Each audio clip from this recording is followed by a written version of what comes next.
Good morning, guys. How are you? It is Wednesday. Yay! Halfway through. So today I'm going to talk about relapsing because I was really good at that.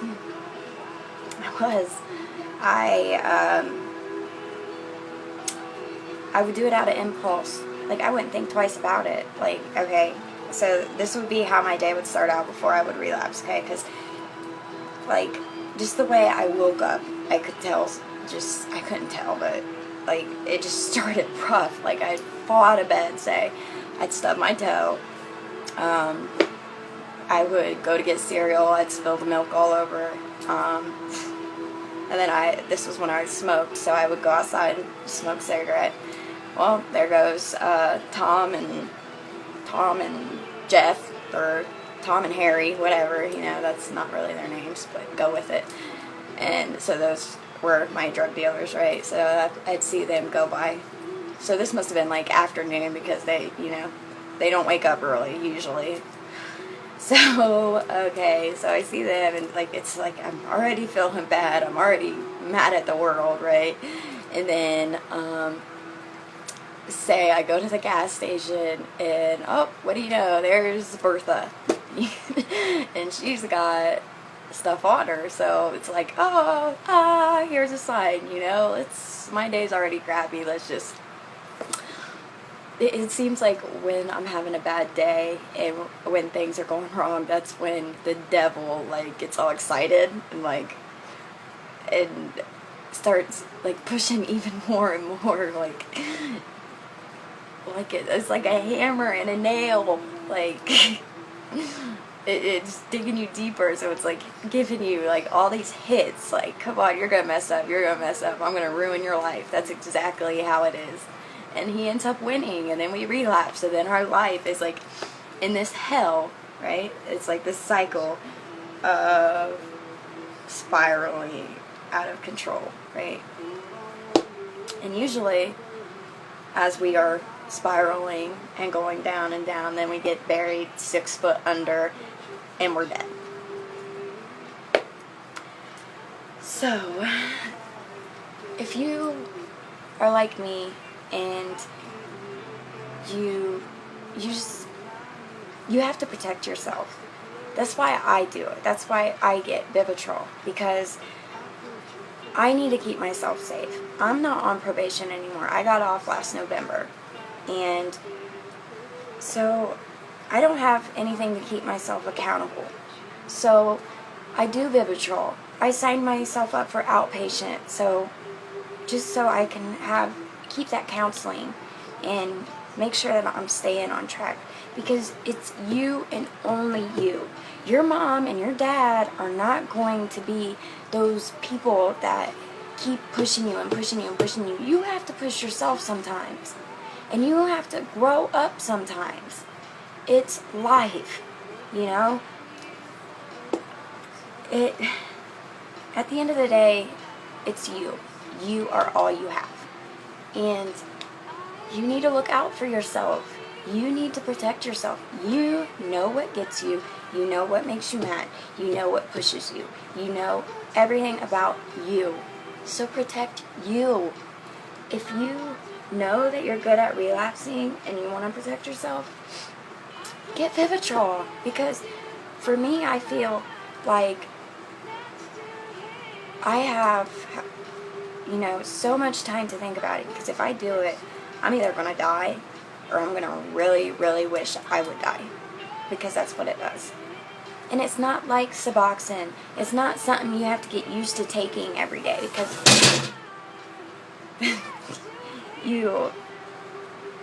that's what I even got addicted to. I had it in my mind, if I didn't take something when I woke up to pretty much reward myself for getting out of bed, that's what it seemed like. It seemed like I had to do a pill to reward myself so I could get in the shower.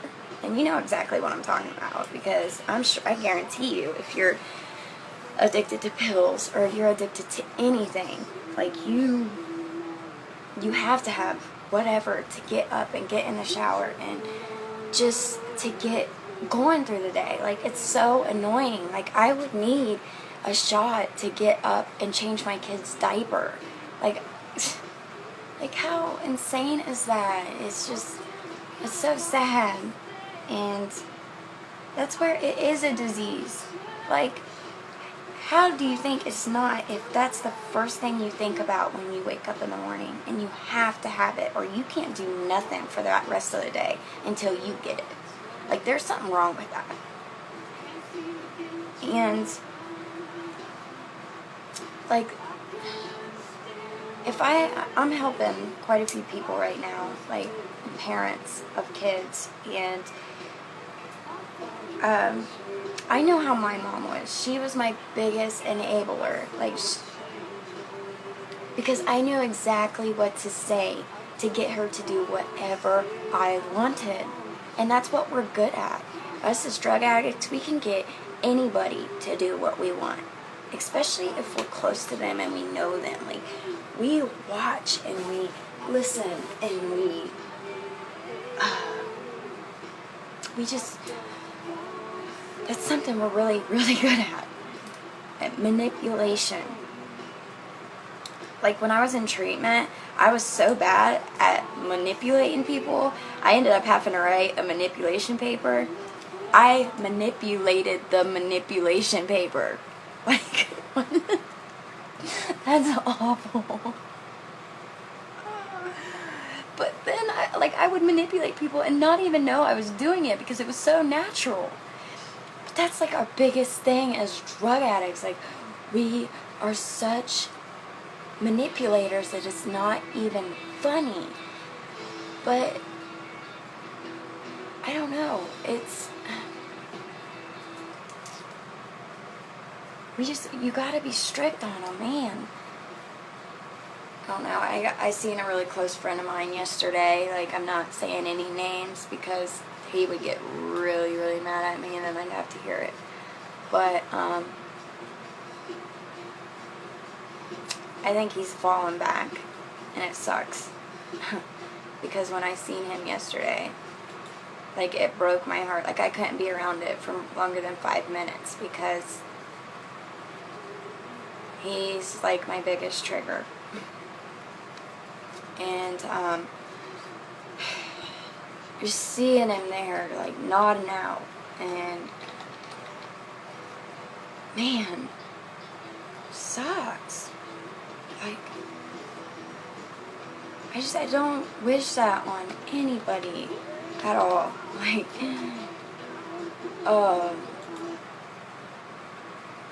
and seeing that, like, just seeing the darkness and the, like, he didn't even know what he was doing. He didn't have a clue. And, like, you could see, like, the loss that was in his face. Like, you couldn't see his soul. Like, that's what a lot of people are telling me today. Like, that you can really see a soul in somebody by seeing their eyes. Like, I see it. Like, I can see the light that's in my eyes right now. Like, I can see this pure warmth or something that's coming out of my soul. Like, I can feel it when I share with you guys. Like, sometimes I'm not even prepared to know what I'm going to say to you guys. Like, I'll just, like, make notes, but it all comes out. Like, I've done this, like, 50 times to prepare myself. But honestly, I'll make this video, and they're always, like, almost 15, 20 minutes long. Well, I ain't going to do it, like, 5, 6 times to get it right. Like, that's a lot of time. But, so I make it, and I put it on Facebook, and then I watch it with you guys. Like, if I mess up, I mess up, whatever. And if I look stupid, I look stupid.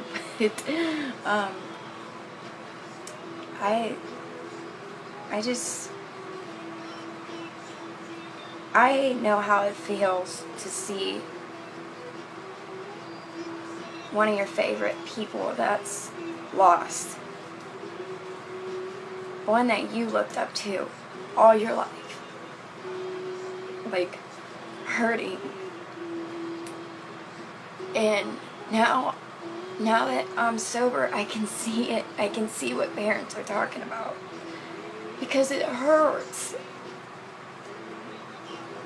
It's like, they're falling in this big hole, and you would give anything to pull them out.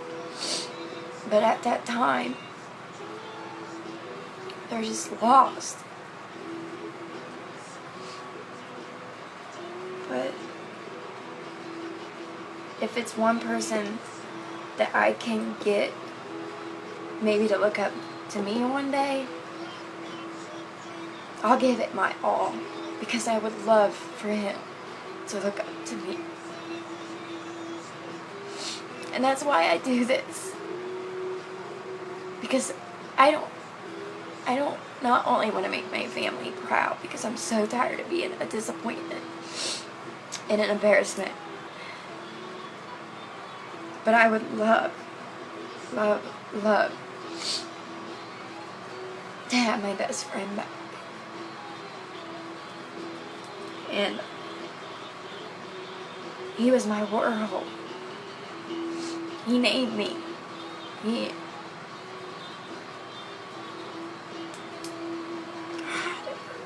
Because you gotta prepare for the worst. And I know I say that, and it's hard. And sometimes I say it like I don't feel it. But man, when you see it, it's a lot harder than saying it when you feel it. And you have to prepare yourself for the worst.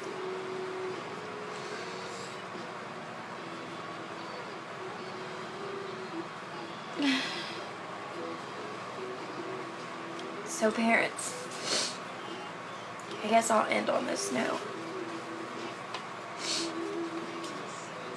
Don't be your kids' friend.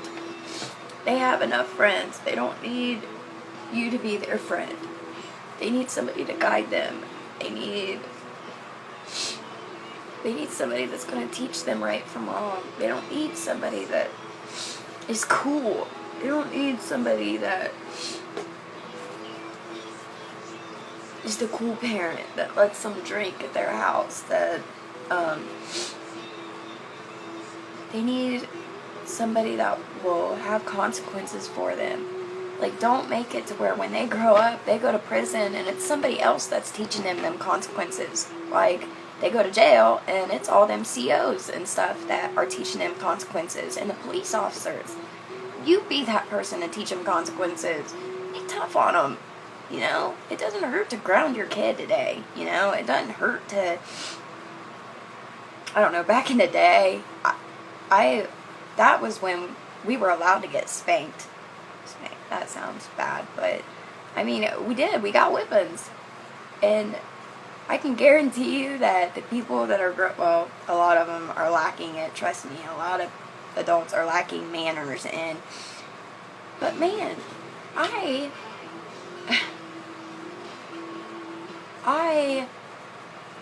got like 4 whippings my whole life, okay?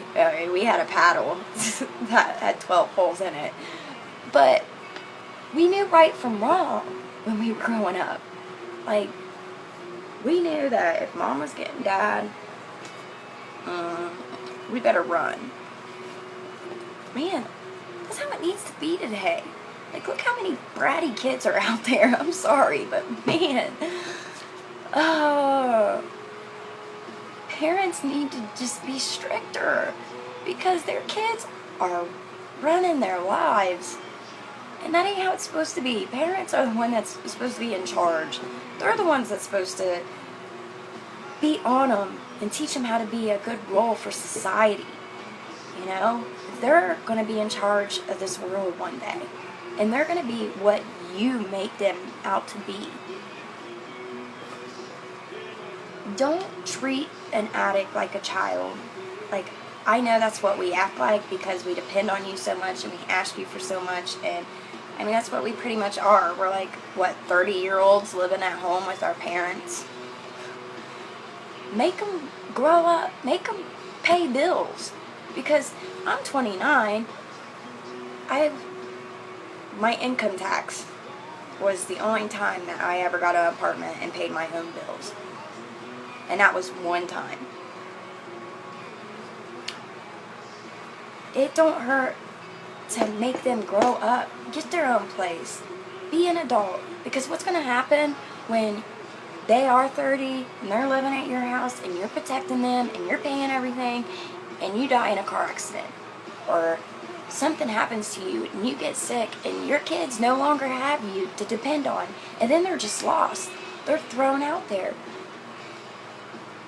But then they don't have nobody to count on. So do it while you're alive. Do it so you can help them and guide them in the ways so you know that when you pass away, they'll be okay. Because that's what my mom's having trouble with right now. I mean, sorry for putting you out there on blast, Mom, but she just, you know, she pays for everything. And kids don't realize how good they have it, especially if they're 30 and living at home and they don't have no bills to pay and they don't have to buy food and they don't have to pay for anything. And just don't, like, act like you're a sheriff and you, like, search their, I mean, if they're not home, search their rooms and find stuff, you know, whatever. But if you honestly want your kid to stay clean, go get drug tests and drug test them, you know, like, or make them get, if they don't want to go into inpatient, demand that they go to outpatient, because they'll do the drug testing. They'll do everything that you can't do, you know? If that's what you're worried about and you don't have the money to do that, do it. Every addict needs some kind of counseling. Every addict, depressed, bipolar, whatever, meth, weed, whatever, it's all the same. It's all some kind of chemical that's changing the way you think. So, okay, and for parents with young kids that want to help them or want to see what signs to look for to see if your kid is falling down that road or just you want to know the signs to look for. Okay, one, their attitude. If all of a sudden their attitude really sucks and they went from like a 360 to like being the sweetest kid ever to like hating life and hating the world and running around with like new kinds of friends, like maybe the kids that like to start trouble, like just negative toward everything you do. Nothing makes them happy. Nothing, you can't satisfy them. But I mean, that's usually every kid, but I'm just saying, if all these things are starting to change, like you're starting to see a bunch of changes, like, sometimes, like, even if you find, like, rolling papers or pipes or cigarettes, if you find cigarettes in your kids' room, you better be educating them on some stuff, because that's where it started with me when I was 13. I started smoking cigarettes, and I can guarantee you that once I felt that high that I did from those first couple cigarettes, I should have knew that because I liked it so much, that's where I was going to go. So stop it. And if you smoke and you think it's okay to give your cigarettes to your kids, like, because I knew a lot of kids like that. I knew a lot of parents that would be like buying their kids packs of cigarettes, and now look at their kids.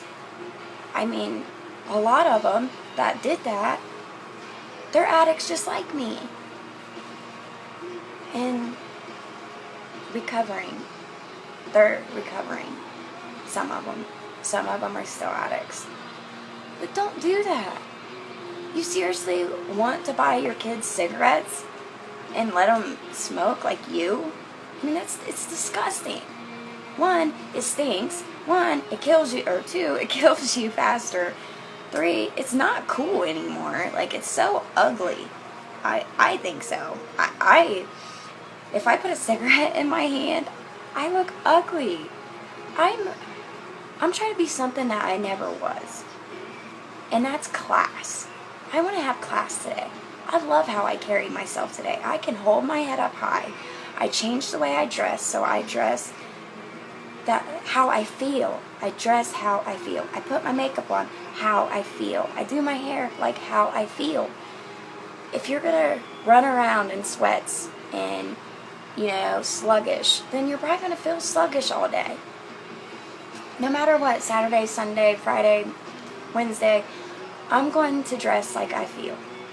I don't care if I'm doing anything or not doing anything. If I'm just sitting at home, it makes me feel good.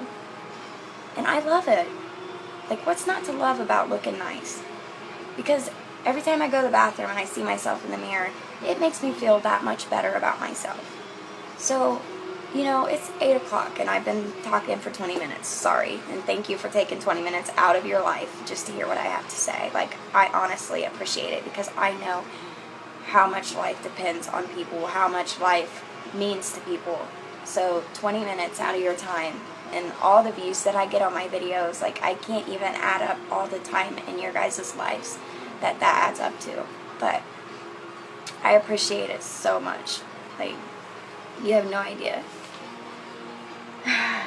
So, also, if you find eye drops and stuff in your kids' room,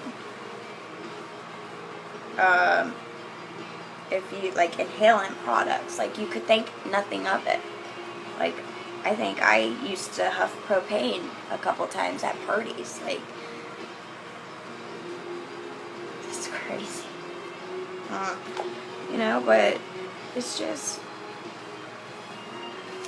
music that they start to change to listen to, or, and cussing ain't cool either, man. Like, when you think it's funny that, like, okay, so Colin, when he was little, he used to say the F word, okay? And, like, yeah, at first I laughed because when you first hear your kid say a cuss word for the first time, it's, like, hilarious because you're not expecting it.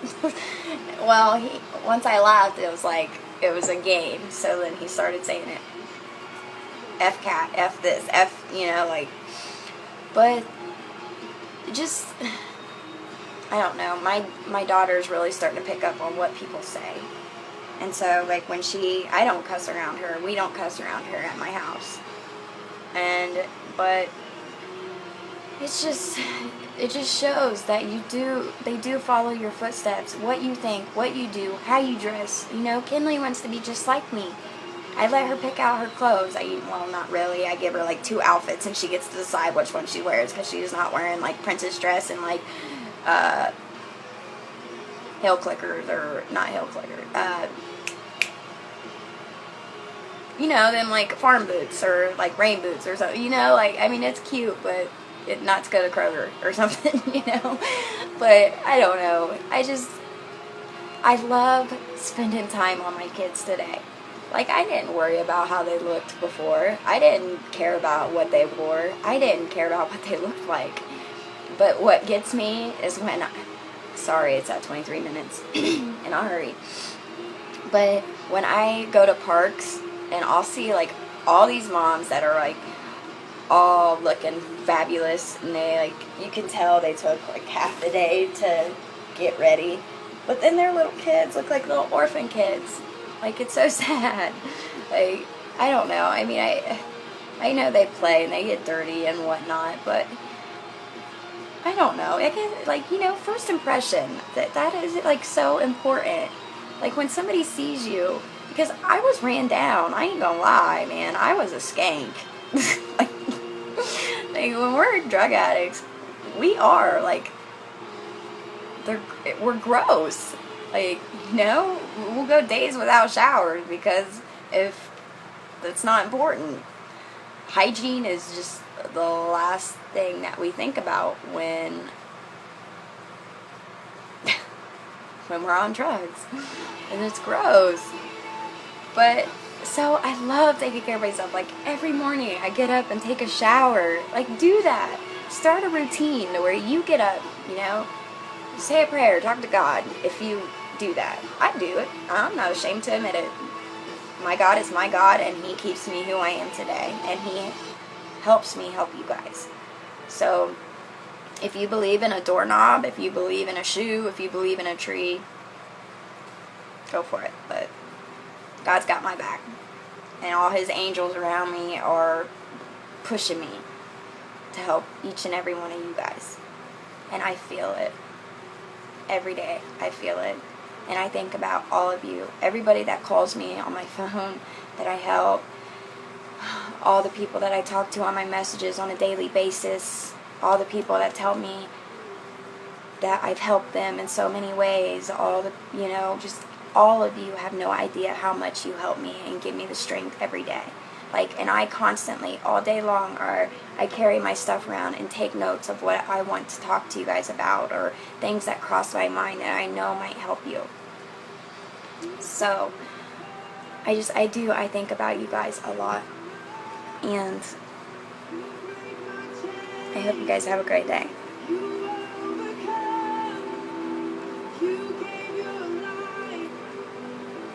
So I figured I'd end on this note because it's such a great song.